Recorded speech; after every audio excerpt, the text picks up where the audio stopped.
All right, welcome to EFTM, and today I'm going to give you the ultimate vlogging camera test. I'm going to put the GoPro Hero 8 with the media mod up against the Canon G7X Mark III. Let's check them out because we've got a beautiful spot for it. All right, now first and foremost, I don't have a screen on the GoPro 8 here because I don't have that. There is a media mod that'll give you a screen, but I've just got the basic media mod, which has a shotgun mic.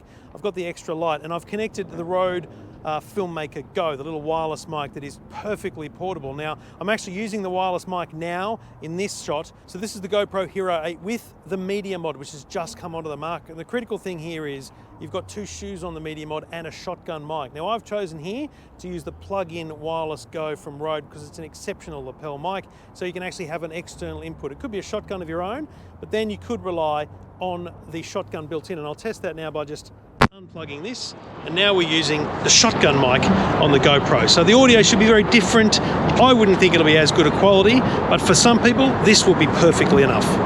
That's the audio test, a little bit of a camera test in terms of moving it around, but I think personally, audio and usability are the most important things here with a vlogging camera like this.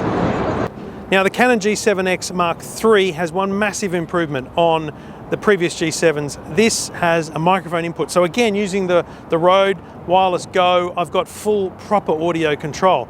So while we've got the microphone input, there is one thing missing from the Canon G7X Mark III, and that is a shoe to actually attach a microphone receiver, in this case the Rode Wireless Go. Now, I've actually clipped this on to the viewfinder screen that's been flipped up. I tried clipping it on the back, but when that viewfinder screen isn't exactly upright, you get the reverse angle. So not perfect, but still, most vloggers will be very happy with the quality you get from that external microphone. And of course, I bought this one with a vlogging kit. So this actually comes with a little handle, which gives me a remote shutter, and it also folds out to be a tripod. So it's extra value, extra dollars, but actually pretty worthwhile for a vlogger.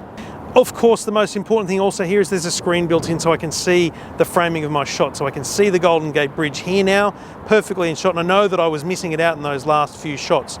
Now, the other thing to do here is, again, just test what this is like without the microphone. So let's unplug the Rode, and then we're now relying on the top mic for the Canon G7X Mark III. So here at the Golden Gate Bridge, that's how we're testing both the microphone capabilities and the visual capabilities of two of the most popular vlogging cameras on the market.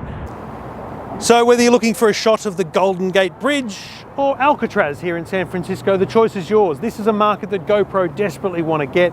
The GoPro Hero 8 was built specifically with the media mod in mind and the vlogging market in mind, because Canon absolutely nailed this market over the years with their image stabilization, the viewfinder, all the different things that you get with the G7X, and now a microphone input too. Two great cameras, a lot of options for vloggers, all the details at EFTM.com.